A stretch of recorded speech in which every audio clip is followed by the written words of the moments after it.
இவன் விஜயா இருந்தாலும் டிமிகா இருந்தாலும் எந்த பண்ணாட வந்தாலும் முள்ள மாதிரி முடிச்சவங்க தான். விஜய் எல்லாம் ஒன்றும் பிரயோஜனம் கிடையாது, எல்லாம் வேஸ்ட்டு. சினிமா நடிக்கிறாங்கல்ல, ஆனால் சும்மா இங்கே உட்காந்து என்ன பண்ண போகிறாங்க? விஜயில் வந்து அவர் ஷூட்டிங் அவர் வந்து ஆக்டிங் தான். அண்ணாமலை ஆட்டாரு. இப்போ அண்ணாமலை வந்தால் கொஞ்சம் நல்லா இருக்கும்னு சொல்லி எல்லாருமே எதிர்பார்க்குறாங்க. அடுத்தது அண்ணாமலைக்கு வாய்ப்பு கொடுத்தா நல்லா இருக்கும். இந்த திருவண்ணாமலை அண்ணாமலையும் இந்த அண்ணாமலையும் ரெண்டும் ஒன்று தான். அவர் பேர்ல கட்சி ஆரம்பிச்ச போது எனக்கு ஊழல்வாதி தான். ஆங்கிலக்காரன் ஆட்சி பண்ணாம்பாரு சொல்றாங்களே, அவனே மேலு. ஏன்னா வந்து ஏழைப்பட்டவங்களுக்கு கொஞ்சம் கஞ்சி கிஞ்சி ஊற்றி இருப்பான். இப்போ புதுசா வராங்கன்னா விஜய் அவர்களை சொல்லலாமா? இருக்கலாம். விஜயும் அவரோட போட்டோஸ் எல்லாம் வச்சு அவரை மாதிரி துக்கடா பையன் தம்பி, இவெல்லாம் வந்து மண்ணு மூட்டை இதெல்லாம் வந்து. தமிழ்நாட்டுல அரசியல் நிலை எப்படி இருக்கு? அரசியல்னா இது ஒரு டிசைன் தம்பி. இவங்க இப்படித்தான் இருப்பான். எவன் வந்தாலும் கொள்ளையடிப்பான், எல்லாம் பண்ணுவேன், முளை மாதிரி முடிச்சவங்க. இவன் விஜயா இருந்தாலும் டிமிகா இருந்தாலும் எந்த பண்ணாட வந்தாலும் முளை மாதிரி முடிச்சவங்க தான். இது ஒரு டிசைன். ரொம்ப குழப்பமான ஒரு சுச்சுவேஷன் தான். உண்மை வந்து தெரிய மாட்டேங்கிறது. என்ன நடக்குது? ஒருத்தர் வந்து சும்மா பழி போடுறா. இவங்க அவங்கள சொல்றதும் இவங்கள சொல்றதும் உண்மையான நிலைமை பப்ளிக்கு தெரியல. But what we come to know, எங்களுக்கு என்ன தெரியறது, இந்த மாதிரி யூடியூப்லேயோ வாட்ஸ்அப்லேயோ வர்ற விஷயங்களை அது வந்து உண்மையான்றது தெரியாது. But what we want is something new. புதுசாக ஏதோ வரணும். புதுசாக வந்தால் தான் மக்களுக்கு எல்லாமே நல்லது நடக்கும். அரசியல் முன்னாடி மாதிரி இல்லை. பழைய காலத்தில் அந்த காமராஜர் காலத்தில் இருந்த மாதிரி இல்லை இப்போதைக்கு அரசியல் எதுவுமே. ஆனால் இப்போ வருங்காலத்தில் இளைஞர்கள் கொஞ்சம் நல்லா வந்தால் நல்லா இருக்கும்னு எதிர்பார்க்குறாங்க. ஆமாம், வேற ஒன்றும் இல்லை. ஆமாம் முடிச்சிடலாம் அப்படின்னு. ஆமாம். ஏன்னா இப்போ இளைஞர்னு பார்த்தீங்கன்னா இப்போ அண்ணாமலை வந்தால் கொஞ்சம் நல்லா இருக்கும்னு சொல்லி எல்லாருமே எதிர்பார்க்குறாங்க. இப்போ வாலிப வயசில் கொஞ்சம் நல்லா துடிதுடிப்பாக ஒரு இளைஞராக இருக்காரு. அதனால அவர் வந்தால் நல்லா இருக்குன்னு என்னுடைய கருத்து. இப்போ ஒன்றுமே பிரயோஜனமே இல்லாமல் இருக்கு. பிரயோஜனமே இல்லாமல் நம்ம அவங்க சம்பாதிக்கதான் பார்க்குறோம். மக்களுக்கு என்ன பண்ணுறாங்க? எல்லா பிரச்சனை, மழை வந்தால் பிரச்சனை, எல்லாமே பிரச்சனை. அடுத்தது அண்ணாமலைக்கு வாய்ப்பு கொடுத்தா நல்லா இருக்கும். அரசியல் வந்துங்க, அவன் சாப்பிட்டுருந்தாங்கிறான், அவன் கொள்ளையடிச்சுங்கன்னாங்கிறான். வந்து பிரிட்டிஷ் ஆட்சியே மேலு, ஆங்கிலக்காரன் ஆட்சி பண்ணாம்பாருன்னு சொல்கிறாங்களே, அவனே மேலு. ஏன்னா வந்து ஏழைப்பட்டவங்களுக்கு கொஞ்சம் கஞ்சி கிஞ்சி ஊற்றி இருப்பான். இப்போ வந்து இந்த நடுத்தரமாக ரொம்ப ஏழ்மையாக இருக்கிறவங்க அடிப்பட்டு உதப்பட்டு சாவறான். இது வந்து சத்து உணவு போடுற, எந்த உணவு போடுற, அதை பண்ணுற, எதுவும் ப்ரோன் இல்லை நாட்டில். சும்மா ஏமாத்துற வேலை. இப்போ இருக்கிறது பரவாயில்லன்னு தான் தோன்றது. ஏன்னா நல்ல ரோடெல்லாம் நல்லா போட்டிருக்காங்க. அதனால எங்களுக்கு அதுதான் ரொம்ப நல்லா இருக்குன்னு தோணுது. ஊழல் பண்ணணும், திருடணும், எல்லா வேலையும் பண்ணாதான் அரசியல் பண்ண முடியும். சீமானே வந்தாலும் நாளைக்கு அந்த வேலையை தான் பண்ணுவார். நான் அவர் என்ன ஏசியில் படுக்காமல் இருக்காரா, இல்லை பங்களாமலை இருக்காமல் இருக்காரா? இந்த மக்களுக்காண்டி, கீழ்த்தர மக்களுக்காண்டி பேசுகிறேன், கீழ்த்தட்டு மக்களுக்காண்டி பேசுகிறேன்னு சொல்லுவான் எல்லா பேரும். அவனும் வந்தாலும் அவன் ஏசி ரூமில் பண்ணிக்கிட்டு அவன் பாட்டில் பிடிச்சி தான் படுத்து கிடப்பான். இதில் இருக்கவன் மக்கள் வந்து இதை புரியல. ஒரு நம்ம உழைப்புக்கு தகுந்த ஊதியம் இல்லை. நானே எனக்கு தேவையானது ஒரு 400 ரூபாய் 500 ரூபாய் இருந்தால் தான் என் குடும்பத்தை நான் ஒண்டி தள்ள முடியும். எனக்கே வந்து 300 ரூபாய் 200 ரூபாய் தான் கூலி. என்ன வேலை பார்க்குறீங்க? நான் வந்து ஒரு செக்யூரிட்டி. ஆமாம், 330 ரூபாய் எனக்கு. நான் வந்து பஸ் பேர் 50-60 ரூபாய் போயிட்டு நான் வந்து 270 ரூபாய் நான் என்னத்துக்காக சாப்பிட்றேன்? ஒண்ணுமே பண்ண முடியாது. இப்போ நீங்க ஒரு பீச்ல இருக்கீங்க இருக்கட்டும், சரி, நீங்க பொது இடத்துக்கு போகும்போது அந்த சேஃப்டிஸ்லாம் இருக்கா? எங்க கொஞ்சம் இப்போ இல்லைன்னு தான் சொல்றான். கொஞ்சம் கஷ்டமா தான் இருக்கு. மாற்றம் பக்கத்துலயே ஏதாவது போலீஸ் இதெல்லாம் எடுத்து வச்சுக்கணும். பக்கத்துலயே இருக்கணும். அவங்கெல்லாம் போலீஸ்லாம் இருந்தாங்கன்னா கொஞ்சம் பாதுகாப்பா இருக்கு. அப்படின்னா ஏதாச்சும் ஒரு அரசியல்வாதி, நல்ல அரசியல்வாதி இருப்பாங்க. அண்ணாமலை ஒரு தான் சாய்ஸ். அவரையும் செயல்பட விட மாட்டாங்க தம்பி. அவரே வந்தாலும் அவருக்கு ஒரு டிசைன் வச்சிருப்பான். மேலிடம் அவருக்கு மேல மக்கள் அவர்கிட்ட எதிர்பார்ப்பாங்க. அவர் நாளைக்கு முதலமைச்சராக இருந்தாலும் ஒரு சில விஷயங்கள் பண்ணவே முடியாது. எதுவுமே பண்ண முடியாது அவர். ஏன்னா அவரை தடுத்துக்கிட்டே தான் இருப்பாங்க. இந்தியாவில் பிஜேபி சூப்பராக இருக்கு. பிஜேபி சூப்பராக பண்ணுறாங்களே. நேற்று கூட அந்த ஒர்க்ஸா ஏதோ ஒரு சட்டம் கொண்டு வந்தாங்களே, ப்ராப்பர்ட்டிஸ் எல்லாம் எடுத்துட்டாங்க, முஸ்லீம் ப்ராப்பர்ட்டிஸ். இன்னும் நிறைய அந்த சிஎஸ் 370 ஆர்டிகல் கொண்டு வந்தாங்க. திருப்பி நெக்ஸ்ட் ஏதோ ஒன்று கொண்டு வராங்க. சந்தோஷமா இருக்கு. பிஜேபியில் பண்ணுறது வந்து அவர் எதுவும் ஒரு 10 பைசா கூட சாப்பிடல.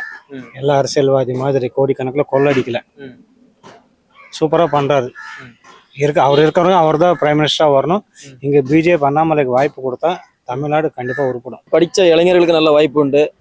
அதே மாதிரி இப்ப ஹிந்தி இதெல்லாம் கொண்டு வராங்க இல்லையா, அது வந்து கண்டிப்பா வந்து மும்மொழி கொள்கை கண்டிப்பா வரணும். ஏன்னா இங்கிலீஷ் மீடியத்துல எல்லாத்துலயுமே இருக்கு. பணக்காரங்க வசதி உள்ளவங்க தான் அந்த மாதிரி படிக்கிறாங்களே தவிர ஏழை எளிய மக்கள் வந்து அந்த மாதிரி வந்து படிக்கல. அதனால அந்த மும்மொழி கொள்கை கொண்டு வந்தா நல்லா இருக்கும். தேச நேசம், வீரம், விவேகம் அண்ணாமலையாட்டே இருக்கு. இந்த திருவண்ணாமலை அண்ணாமலையும் இந்த அண்ணாமலையும் ரெண்டும் ஒண்ணுதான். படிச்சவன் இறங்கி சாட்டையில் அடிக்க விட்டீங்களே நீங்க, ஏன் விட்டீங்க? படிச்சவன் தானே, அவன் சொல்றதை நீங்க கேளுங்க. அவனுக்கு ஓட்டு போட்டிருக்க நீங்க அன்னைக்கு. சாட்டையில அடிச்சு அது கீழ்த்தரமான அரசியல பண்ண வச்சதே நீங்க தானே. ஏன் ஸ்டாலின் சட்டை கிழிச்சிட்டு போலையா? அதான் சொன்னேன், ஒரு குழப்பமான ஒரு சுச்சுவேஷன்ல இருக்குது தமிழ்நாடு. பட் நல்லது செய்யறவங்க யாரா இருந்தாலும் எங்க ஓட்டு அவங்களுக்கு தான். யார் நல்லது செய்வான்னு உங்களுக்கு ஒரு ஒப்பீனியன் இருக்கும்ல? புதுசா யாராவது வரணும். புதுசா யாராவது வரணும். இப்ப இருக்கிற கணக்குல இல்லாம புதுசா யாராச்சும் இவங்க என்ன பண்ணுவாங்கன்றது எல்லாருக்கும் தெரியும். புதுசா வர்றவங்க தான் ஏதாவது புதுமையா செய்வாங்க. அதை தான் நாங்க எதிர்பார்க்கிறோம். இப்ப புதுசா வராங்கன்னா விஜய் அவர்களை சொல்லலாமா? இருக்கலாம். விஜய் அவர்களை சொல்லலாம், அண்ணாமலை அவர்களை சொல்லலாமா? கண்டிப்பா சொல்லலாம். ஏன்னா அவர் தான் நிறைய பப்ளிக் க்ளோஸா இருக்கிறது அவர் தான். விஜயை விட அண்ணாமலை தான் பப்ளிக்கோட ரொம்ப க்ளோஸ்ல இருக்காரு. Is ready. நல்ல லேர்னட் பர்சனாலிட்டி, அறிவுள்ளவர், சட்டம் தெரிஞ்சவர், பயம் இல்லாதவர், எல்லாத்துலேயுமே இஸ் பர்ஃபெக்ட். இப்போ போன காலத்துல பாத்தீங்கன்னா சிவாஜி கணேசன் அரசியல்ல வந்தாரு. ஒரு தொகுதியில விட்டு அவரால் நின்று ஜெயிக்க முடியல இல்லையா? அதே மாதிரி தான். அதே மாதிரி விஜய் வந்து எம்ஜிஆர் வந்து வரதுக்கு முன்னாடி வந்து டிஎம்கே கருணாநிதி கூட தான் இருந்தாங்க. அப்படி இருந்ததுனால அரசியல் நுணுக்கங்கள்லாம் அவருக்கு தெரியும். அதனால சினிமாவில் இருந்தவர் அப்படிங்கிறனால. ஆனா விஜய்க்கு அப்படி இல்லைல்ல. புதுசா இப்ப இருந்தாலும் யாருடையும் பழக்கம் இல்லை, யாரும் அரசியல் பத்தி தெரியாது. புதுசா அவர் வந்திருக்கனால அதை பத்தி தெரிய வாய்ப்பு இல்லை. அவர் வந்து எதுவும் செய்வாரா? இல்ல அது இதுக்கு முன்னாடி எதுவுமே செய்யலையே, அப்புறம் இனிமேல் வந்து என்ன செய்ய போறாங்க?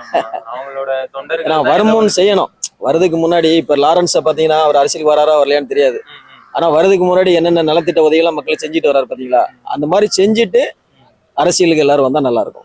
26 எலெக்ஷன் வருதுல, நல்லா இருக்கும் வந்தா. அண்ணாமலைக்கு அட்லீஸ்ட் வாய்ப்பு கொடுத்து பார்க்கலாம்ல, தப்பு கிடையாதுல்ல. விஜய் எல்லாம் ஒன்றும் பிரயோஜனம் கிடையாது, எல்லாம் வேஸ்ட். சினிமா நடிக்கிறாங்கல்ல, ஆனா சும்மா இங்க உட்காந்து என்ன பண்ண போறாங்க? நிறைய யங்ஸ்டர்ஸ் விஜய்க்கு நிறைய பேர் சப்போர்ட் பண்றாங்கன்னா ஃபேன்ஸ் தானே பண்றாங்க. என்ன மாதிரி பப்ளிக் பண்ணணும். யாரு நல்லா பண்ணாங்க தமிழ்நாட்டுக்கு? ஜெயலலிதா அம்மா நல்லா பண்ணாங்க. நல்ல கண்ணு அவங்க, ஜீவா அவங்கெல்லாம் இருக்கான், காமராஜெல்லாம் இருக்கான். காமராஜர் பேர்ல கட்சி தொடங்கினவே ஊழல்வாதி தான். காமராஜர் நல்லவர் தானே எல்லாரும் பேசுறான், நல்லவர் ஒத்துக்குருவான். அவர் பேர்ல கட்சி ஆரம்பிச்ச போது எனக்கு ஊழல்வாதி தான். அவரு நல்லவர் தான். அதுக்கப்புறம் வந்து அவர் காமராஜருக்கு அப்புறம் போச்சே. விஜயும் அவரோட போட்டோஸ் எல்லாம் வச்சு அவரை துக்கடா பையன் தம்பி இவெல்லாம் வந்து மண்ணு மூட்டை இதெல்லாம் வந்து என்ன ஒரு வார்த்தை கண்டினியூஸ். இப்ப வந்து என்கிட்ட பேசுற மாதிரி ஒரு 5 நிமிஷம் போய் பேச அதான் நிக்க மாட்டேங்கிறாரு, பிரஸ் மீட்டுக்கு முன்னாடி வர மாட்டேங்கிறாரு. தம்பி கேஷுவலா உனக்கு வந்து பிரச்சனையில பேச தெரியாது. அதே சீமான்ட்ட போனீங்கன்னா நிறைய பேசுவோம். எம்ஜிஆர் நல்லா பண்ணாருன்னு சொன்னாங்க. காமராஜர் காலத்துல நல்லா இருந்துச்சு. காமராஜர் மாதிரி வரணும்னா கஷ்டம்தான். அட்லீஸ்ட் இவங்க 2 பேர் மாதிரி யாராவது வந்தா, ஸ்ட்ராங்கான ஒரு பர்சனாலிட்டி வந்தா தமிழ்நாட்டை காப்பாத்து. எனக்கு வந்து மு கருணாநிதி தான் பிடிக்கும். அவருதான் பிடிக்கும். அப்போ அவரை தான் பிடிக்கும். இதனால வரைக்கும் அவருக்கு தான் நான் ஓட்டு போட்டு இருக்கிறேன். இதனால வரைக்கும் எல்லாருக்குமே போட்டுட்டோம். ஆனா இப்ப விஜய் வந்து கொஞ்சம் நல்லா பண்ணாருன்னா அடுத்த தடவையும் அவரே செலக்ட் பண்ணலாம். என்னை திட்டான், என்னை அடிச்சுட்டான், எல்லா பேரும் மக்களையும் குறை சொல்லிட்டு அவனையும் சொல்லிட்டு கொள்ளையடிக்கிற மட்டும்தான் கணக்கா வச்சிருப்பேன். எத்தனை 5ஆண்டு திட்டம் போட்டிருக்காங்க. ஒண்ணு அந்த 5ஆண்டு திட்டமோ இல்ல இத்தனை திட்டங்களுக்கு ஒதுக்கின நிதியோ இருந்திருந்தா 100 சிங்கப்பூரோட தாண்டி இருந்திருக்கு. சென்னையா இருந்தாலும் சரி, தமிழ்நாடா இருந்தாலும். இன்னைக்கும் இந்தியாவில அதிக ஜிடிபியில கொடுக்கறது நம்பர் 1 தமிழ்நாடு தான். குழப்பமான சுச்சுவேஷன், யார் எப்படி ஜாயின் பண்ண போறாங்க அப்படின்னு தெரியல. அதை வச்சுதான் நம்ம சொல்ல முடியும். பிஜேபி வந்தாலும் ஓகே, ஏன்னா மோடி தலைமை நல்லா தான் இருக்குது. அங்க இன்னைக்கு 2025 தான் இருக்கும். ஆனா 2050 உட்காந்துருக்கான் அவங்க. 2050 வரைக்கும் டிசைன் பண்ணிட்டான். பக்கத்துல இருக்க சிலோன் கவுந்து போச்சு, பங்களாதேசம் கவுந்து போச்சு, நேபாள் கவுந்து போச்சு, பாகிஸ்தான் பொருளாதாரத்துல ஒண்ணும் இல்லாம நடுத்தரவுல எடுக்கிறான். ஆனா இந்தியா மட்டும் ஸ்டாண்டர்டா நிக்குதுன்னா என்ன காரணம்? அமெரிக்காவே மிரட்டுறானா என்ன காரணம்? இந்தியாவில கேட்டா நான் மோடி தான். மோடி தான் சூப்பர். தமிழ்நாட்டில் கேட்டால் 2 பேரும் இல்லை, எம்ஜிஆர் இல்லை, ஜெயலலிதாவும் இல்லை. காமராஜர் இருக்காரு. அந்த காலத்து நான் இல்லை, அவங்க என்னோட ரொம்ப வயசு பெரியவங்க. எனக்கு 58 வயசு தான் ஆகுது. ஓ. அந்த பீரியட்ல நான் சென்னையில் இல்லை. வேகமா செயல்படுறாங்க, ம். அதுக்கு தான் படிச்சவன். இப்ப கிளாம்பாக்கத்துல ஒரு பஸ் ஸ்டாண்ட் ஓபன் பண்ணாங்க. அந்த பஸ் ஸ்டாண்ட் பாக்குறதுக்கு இதே நம்ம நாட்டுல போய் பாக்குற பஸ் ஸ்டாண்டுக்கும் நம்ம தமிழ்நாட்டுல பாக்குற பஸ் ஸ்டாண்டுக்கும் நிறைய டிஃபரெண்ட் இருக்கு. அங்க வந்து ஒரு குப்பை மாதிரி போட்டு வச்சிருக்காங்க, இங்க நீட்டா மெயின்டைன் பண்றாங்க. மெயின்டெனன்ஸ் இருக்கு, புதுசா வந்திருக்கு. புது பொண்டாட்டி எப்பவுமே அழகாத்தான் இருக்கான். விஜய் அவர்களுக்கு நீங்க உங்களோட சப்போர்ட் இருக்காத மாதிரி தான் தெரியுது. இல்ல அவருக்கு சப்போர்ட் கிடையாது. ஏன்னா மக்களுக்கு நல்லது செய்ய யார் இருக்காங்களோ அவங்களுக்கு தான் நம்ம சப்போர்ட். நம்ம கேட்கறத வச்சு சொல்ல முடியாது. ம். அங்க சென்ட்ரல்ல அவங்க என்ன டிசைட் பண்ணி சொல்றாங்களோ அண்ணாமலை அதை தானே பண்ணி ஆகணும் ஆமா. இல்லையா? ம். அப்போ அதை பார்க்கலாம், எதிர்பார்க்கலாம். ம். ஃபியூச்சர்ல என்ன ஆகும்னு பார்க்கலாம். Okay. ஓகே. ஒரு ஃபாரின் டெலிகேட்ஸ் வந்து ஒரு அட்லீஸ்ட் ஒரு இங்கிலீஷ் பேச தெரியணும். ம். ம். சென்ட்ரல் மினிஸ்டர் வந்து ஹிந்தி பேச தெரியும். நம்ம ஆளுங்களுக்கு எதுவுமே தெரியாது. ம். ம். அவங்களுக்கும் தெரியாது, நம்மளும் இங்கே எடுத்து விட்றாங்க. ஹிந்தி படிக்காத அதை படிக்காத. அவங்க பசங்க மட்டும் எல்லாம் இன்டர்நேஷ்னல் ஸ்கூல்ஸு. இப்போ யாரோ சொன்னாங்க பாரு, கனிமொழியோட பையன் கூட சிங்கப்பூரில் படிக்கிறேன். அந்த தமிழ் சப்ஜெக்டே கிடையாது. அப்புறம் எதுக்கு நீ தமிழ் உங்களுக்கு தமிழ் கற்றுக்கணும் இல்லைன்னு. அது தகுந்த மாதிரி நம்ம படிக்கிறதுக்கு ஏதோ இதுக்குள்ள இன்டர்நேஷனல் லாங்குவேஜ் நேஷனல் லாங்குவேஜ் ரெண்டும் தெரிஞ்சு எங்கேயாவது போய் படிச்சுக்கலாம். தமிழ்நாட்டில் எத்தனை பேருக்கு வாய்ப்பு கொடுப்பாங்க, வேலை வாய்ப்பு. டிவிக்கு வந்து நிறைய இடத்துல வெற்றி பெறும் அப்படிங்கிற மாதிரி எல்லாம் சொல்றாங்க. அதெல்லாம் சாத்தியமே இல்லை தம்பி, வாய்ப்பே இல்ல. வாய்ப்பே இல்லை. இப்பவும் வர முடியாது, எப்பவுமே வர முடியாது. ம். ம். விஜயகாந்துக்கு இல்லாத மாஸ் கிடையாது. 30 எம்எல்ஏ வச்சிருந்தாரு ஃபர்ஸ்ட் இதுல. ம். இன்னைக்கு இருந்த இடம் இல்லாம போச்சு. இன்னைக்கு போய் பிஜேபி கிட்ட மண்டி போட்டு கிடக்குறான் சீட்டுக்கு. இப்ப விஜய் வேற வந்திருக்காரு. விஜய்ல வந்து அவர் ஷூட்டிங் ஷூட்டிங். அவர் வந்து ஆக்டிங் தான். ம். ஆக்ட் பண்ணலாம், கொள்ளலாம். ம். ஆனால் அரசியலில் வந்து இதே கமலஹாசன் வந்துக்கிறாரு. அதே மாதிரி ரஜினி இல்லை, அவரை ஒதுங்கிட்டாரு. வந்தாருல அதே மாதிரி நம்ம அவர் பேர் என்ன, விஜயகாந்த் டி ராஜேந்திரன். அவர் ரயில்வேல ரயில் பட்டியில் போனார். ஆமா. அதெல்லாம் வந்து புரியன்படாது. இதெல்லாம் புரியன்படாது. இது வந்து அரசியல் நோக்கம் தெரியணும். எங்க பிடிச்சாந்து பாம்புக்கு விஷயம் கக்கும் அப்படின்னு தெரிஞ்சிருக்கணும். அப்பதான் அரசியல் பண்ண முடியும். எந்த பள்ளிக்கூடத்துல ஸ்கூல்லையுமே வந்து நீட் இருக்கக்கூடாது, மும்மொழி கொள்கையே இருக்கக்கூடாது. இப்போ தமிழ் இங்கிலீஷ்னா தமிழ் இங்கிலீஷ் மட்டும்தான் இருக்கணும். ஆனா இங்க வந்து தமிழ்நாட்டில் அப்படி கிடையாதுல்ல. இப்போ இந்த தமிழ்நாட்டில் மட்டும் இல்லை, இந்தியாவிலே பார்த்தீங்கன்னா மும்மொழி கொள்கை அவனுடைய மொழியை எடுத்துக்கிறான். ஃபர்ஸ்ட் தமிழ், ரெண்டாவது இங்கிலீஷ், மூணாவது வந்து ஏதாவது ஒரு மொழியை தேர்ந்தெடுத்துக்கிறாங்க. அப்படிதான் இப்போ இருக்கு. அதே மாதிரிதான் இந்த நம்ம தமிழ்நாட்டிலையும் ஏதாவது ஒரு மொழி, இந்தியோ இல்லை இந்தியன்னு கிடையாது, ஏதாவது ஒரு மொழியை வந்து தேர்ந்தெடுங்க அப்படின்னு தான் சொல்றாங்க. இப்போ அது வந்து நமக்கு கண்டிப்பா தேவை. ஆனா இப்போ சிபிஎஸ்சி ஸ்கூல்லாம் பார்த்தீங்கன்னா கண்டிப்பா ஹிந்தி இருக்கு, ஹிந்தி இல்லாமலாம் கிடையாது, கண்டிப்பா ஹிந்தி இருக்கு. அப்போ மொத்தமே வேண்டாம்னா மொத்தமே இருக்கக்கூடாது. இன்னைக்கு நீட்டை வச்சு பேசினவங்க அடுத்தது வந்து மும்மொழி கொள்கையை வச்சு பேசுவாங்களே. ஆமா, கண்டிப்பா பேசுவாங்க. அட்லீஸ்ட் யங்ஸ்டர்ஸ் எனக்கு தெரிஞ்சு அண்ணாமலைக்கு தான் பேசுறாங்க. விஜய் ஃபேன்ஸ் விஜய்க்கு பேசினா பேர் நமக்கு தெரியாது. இப்ப என்ன மாதிரி பப்ளிக் எந்த கட்சி சம்பந்தம் கேட்டோன்னா அண்ணாமலை தான் சொல்லுவாங்க. நிறைய பேர் இப்ப எல்லாருமே அவர் தர்மத்தை கட்டுப்படுறாரு. மக்களுக்கு கண்டிப்பா செய்வார். ஏதாவது அட்லீஸ்ட் செய்யலைன்னா கொள்ளாடிக்க மாட்டாரு. இப்ப ஏடிஎம்கேவோட கூட்டணி இருக்கும்னு வேற சொல்லிக்கிறாங்க. அது ஆமா, அதுவும் சொல்றாங்க, தெரியலையே. கூட்டணி இருந்தா ஓகேவா, இல்ல கூட்டணி இருந்தா நல்லது தானே? இருந்தா நல்லது தானே? ஒரு கை இவங்களுக்கு கொஞ்சம் பயம் வரும்ல, திமுக பயம் வரும்ல. அவங்களுக்கு தான் இப்ப பயமே இல்ல. விஜயகாந்த் நம்ம தான் என்ன அப்படிங்கறது அவங்க சொல்லுவாங்க. ஓட்டு போடும்போது தானே தெரியும். 5 வருஷமா இல்லை, இன்னைக்கு கண்டினியூ 10 வருஷம் எங்கே இருந்தாங்க அவங்க. அவங்க அப்பா காலத்துல 5 வருஷம் தான். அதுக்கப்புறம் திருப்பி ஏடிஎம்க்கு தான் வரும். எனக்கு ஒரு 500 ரூபாய் கொடுத்தேன்னா, யாக்கா ஒரு 500 ரூபாய் கொடுத்தாங்க, அந்த சூரியன்ல போட்டு வந்துருக்கா அப்படின்னு சொல்ற காலம் இல்ல. யாரா இருந்தாலும் சரி கூட்டணி இல்லாம ஜெயிக்க முடியாது. தமிழ்நாட்டை பொறுத்தளவு வந்து யாரு கூடயாவது கூட்டணி சேர்ந்தா மட்டும்தான் ஜெயிக்க முடியும். ஆமா, ஏடிஎம்ல கொஞ்சம் பிரச்சனைகள் ஓடிக்கிட்டு இருக்கு. ஆமா, அது கரெக்டா தெரிஞ்சுக்கிட்டு இருக்காங்க. அது கரெக்டா லெவல்ல வந்து ஏடிஎம் கூட்டணி சேர்ந்தாங்கன்னா கண்டிப்பா ஜெயிப்பாங்க. பிஜேபிக்கு வந்து அவங்க வளர்ந்துகிட்டு இருக்காங்க. இப்ப இந்த அண்ணாமலை வந்ததுக்கு அப்புறம் வளர்ந்துட்டாங்க. தமிழ்நாடு வந்து பிஜேபி வளர்ந்துருச்சு. இன்னொரு 3 வருஷம் போனா இன்னமும் நல்லா வளர்ச்சிக்கும்.